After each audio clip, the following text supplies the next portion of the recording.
Good afternoon and welcome to another Channel 5 News Facebook Live with me, William. It's feeling also rock and roll in the studio today because I'm joined with two members of Franz Ferdinand, Alex and Julian. How's it going? Hey, good, thanks. great. Yeah. Good? Oh, gosh. Thank you so much for coming in.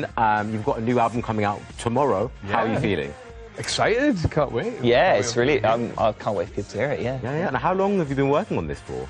Well, we worked on it. I suppose we started working on it at the end of 2015, but the really most intense period was from between about sort of summertime 2016 till about March 2017, because Julian joined the band. Yeah. And then it got really intense. And then it got really intense. That's when we started really working. Brilliant. Remember, if you have any questions for Franz Ferdinand, just send them in the comment section and I'll put the questions straight through to them. Always ascending. You've got a video out for this now. Absolutely love it. Cheers. We're going to have a look at the video right now.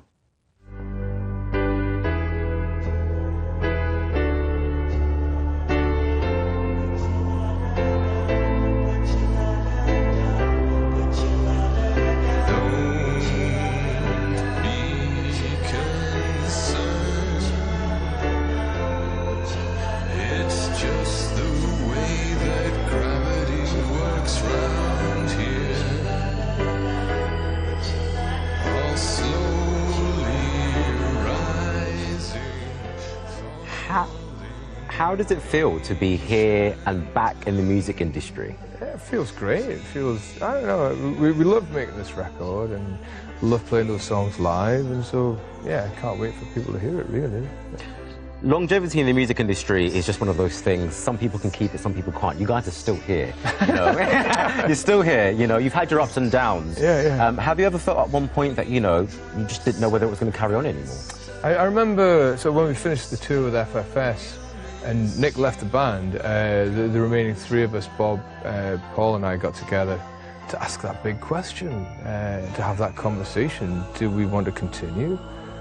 It was a very short conversation. Yeah, of course we do. Yeah, because it feels good. We enjoy it. You know, I think if you enjoy it, then you're probably going to make good music. Yeah. Now, in your new album, Alex, you speak a lot about the NHS and kind of why you love the NHS. Could you go into that, please?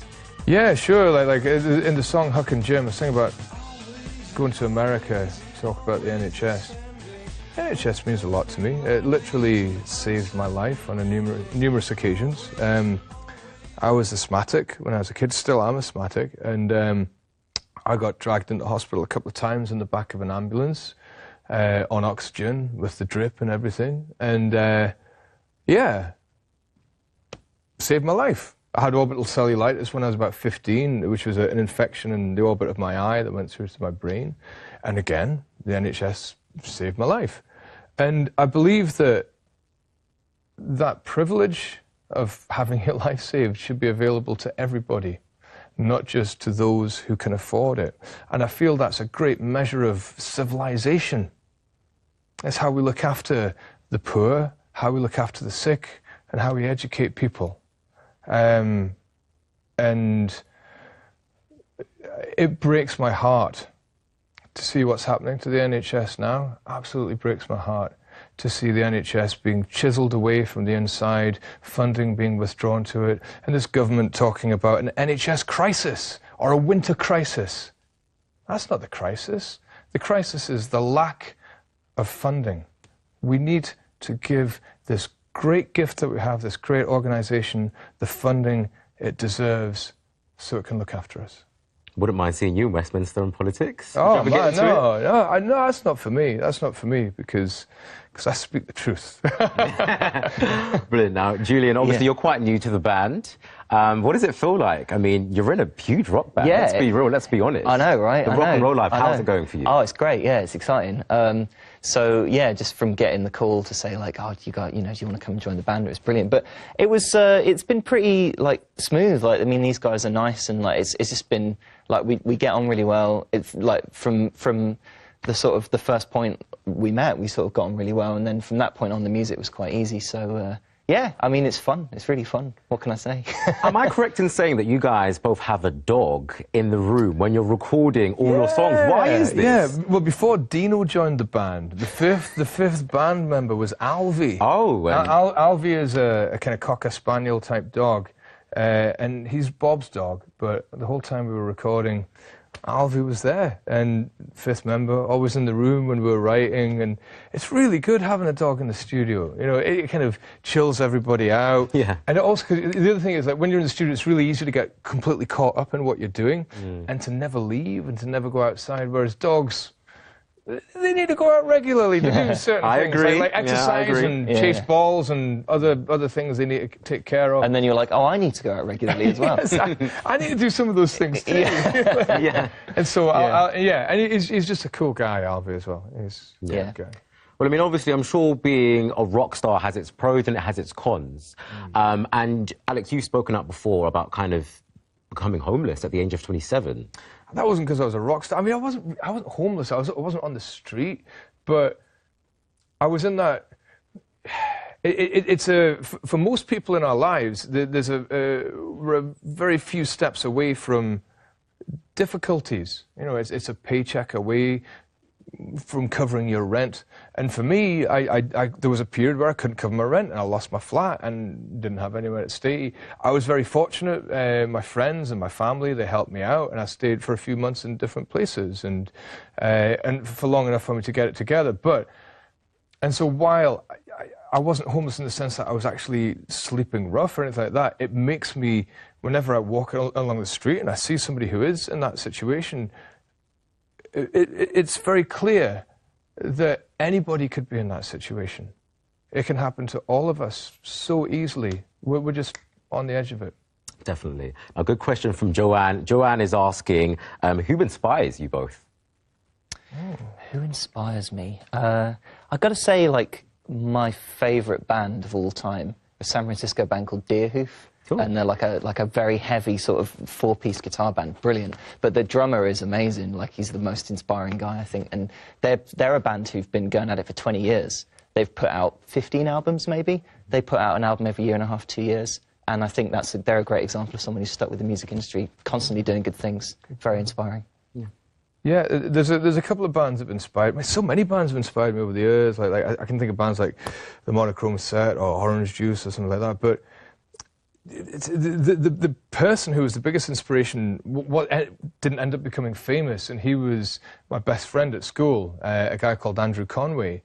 And Andrew and I used to walk to school together and walk back from school together, and we both learned guitar at the same time. And I definitely wouldn't have become a songwriter or a guitarist or a musician if it wasn't for him pushing me on to do things. And we used to write songs together and make records in his bedroom. Yeah. And then when we were 17, he decided he was going to become an astronomer.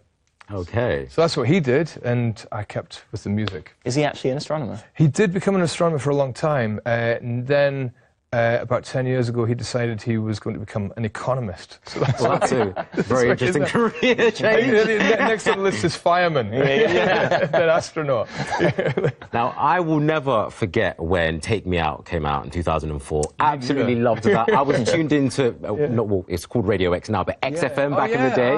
I mean, that's how I was listening to a lot of music back then, XFM. But nowadays, everything's changed, hasn't it? People are listening to Spotify, iTunes. How have you adapted to this new digital music age? I just don't think about it at all. You know, I think, the music industry is always changing. It's the technology is changing, the fashions change within it, but the music industry has only existed for 100 years, yet people have been making music for, well, I'd say thousands of years, but for as long as human beings have existed. You know, I was reading somewhere recently about the oldest known musical instrument was discovered somewhere in China, and I believe they carbon dated it to be 30,000 years old. Okay. So so our desire to make music and to listen to music is at least as old as that. And so the little passing fads and changes within the music industry, they're kind of irrelevant. Yeah. It's what makes us human.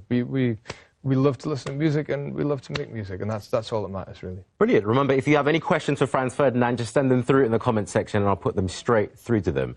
Now, I can't imagine how fun it must be going on tour.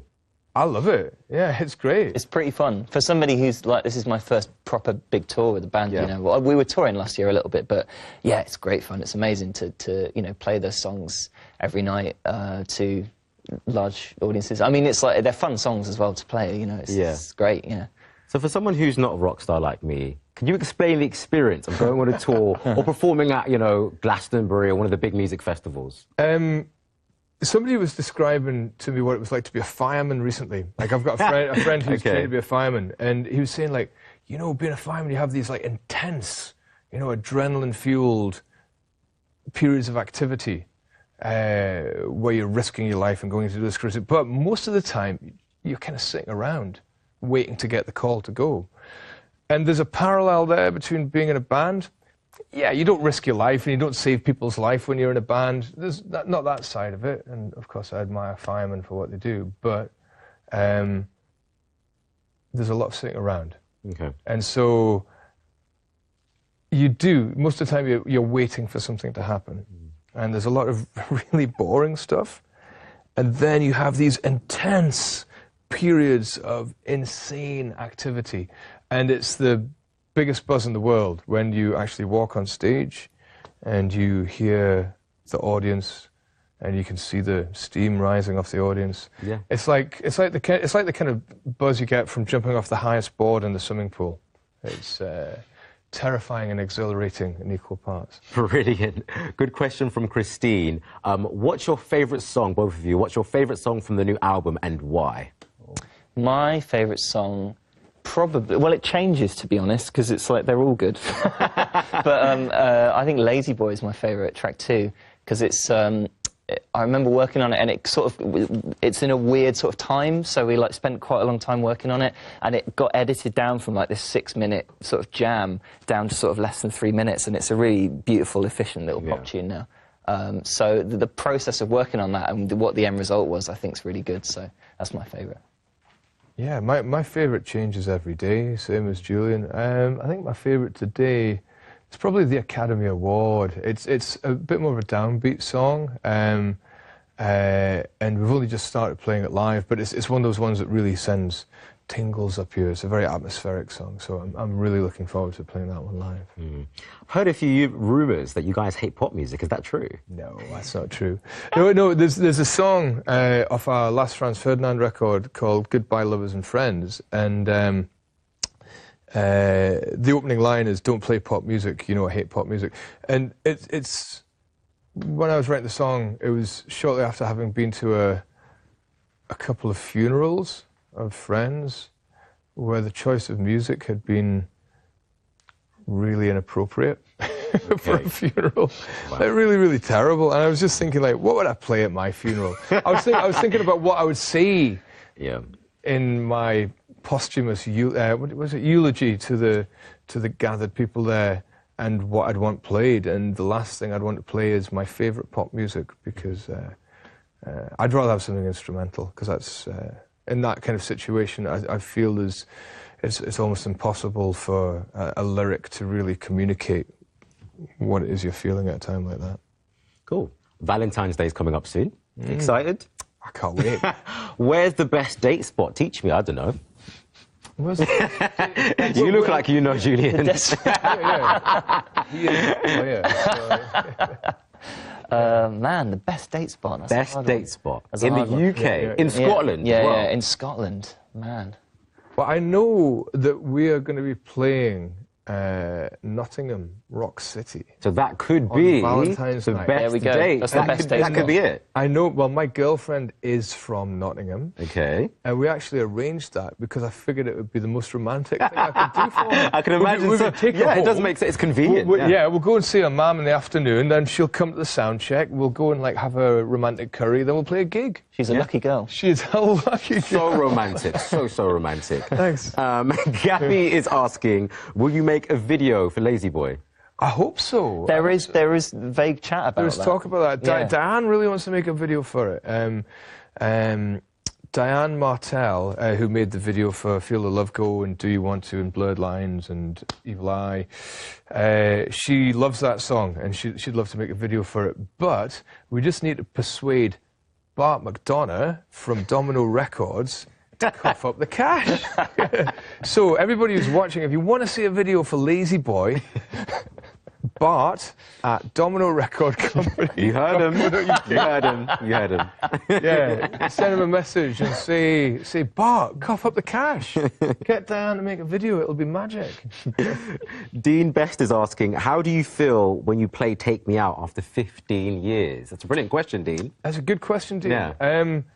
You know, it's a banger. It really gets people going, so I love playing it. It's funny because I know other bands can resent a song if it becomes like a huge song. Like I know that Radiohead wouldn't play Creep for a long time, and Robert Plant hated singing Stairway to Heaven, and yeah, I don't know. It's a cool song. I don't think of it any differently from any of the other songs in the set, but you know, it's a good song. Why would I not want to play it? So when you put out music and when you're recording and when you're getting ready to put an album out like you're doing tomorrow, are you heading for the charts? Is that the goal, or do you just do it because you want to do it? I think it's just something you don't think about. For me, anyway, I think you do it because, like we were saying about the industry, like part of the reason for longevity, I think, is that you don't think about, it's like, right, I'm good, my career's going to last X years, I'm going to try and do this. You just think about making the best music you can at that particular moment and pushing yourself creatively. And I feel like that was what we were doing with this record, is like concentrating on being as creative as possible and then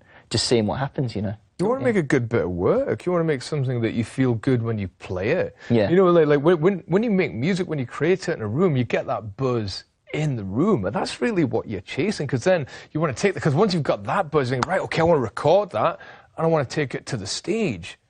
But you see, if people are trying to make music because they want to chart, or if when you say want to chart, you really mean they want to make some cash. And you can smell that a mile away, and it stinks, you know. I always think it's like meeting people. If you meet somebody and you can tell that they're genuine, and if they're excited and they get, you know, excited about something, you're like, okay, well, I have a genuine connection with somebody. Whereas you can tell straight away if somebody's being sycophantic or being a little bit like they've got an agenda. Do you know what I mean? And that immediately puts me off a little bit. And I think there's like some music does have an agenda, and that puts me off. Whereas I like music that's just excited about being itself, you know.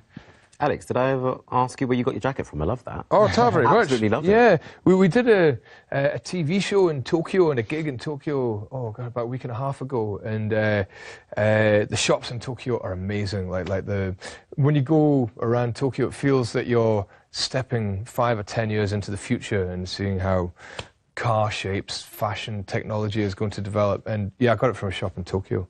Oh, brilliant. Thanks for singing. That's okay. Is there like a specific shop you go to, or a specific style you go for when you go on tours or anything? No, I don't know. For me, I just sort of go with whatever. You've got some specs. Yeah, there's a couple of places. There's definitely shops that I like to go to. There's this shop, Rude Gallery in Tokyo. They do really cool stuff. There's a place called, what's it called again? Guilty Parties. They're really cool in Tokyo as well.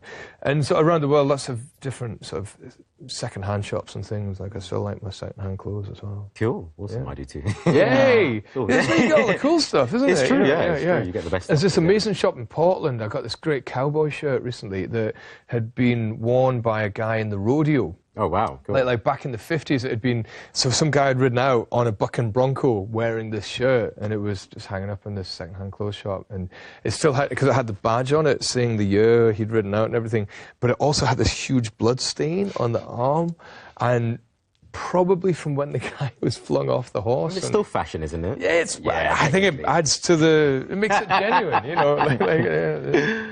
Brilliant. Well, thank you so much for joining me on the Channel 5 News Facebook Live, and thank you for joining me on the Channel 5 News Facebook Live. Don't forget to follow us on Twitter. That's @5_news. See you soon.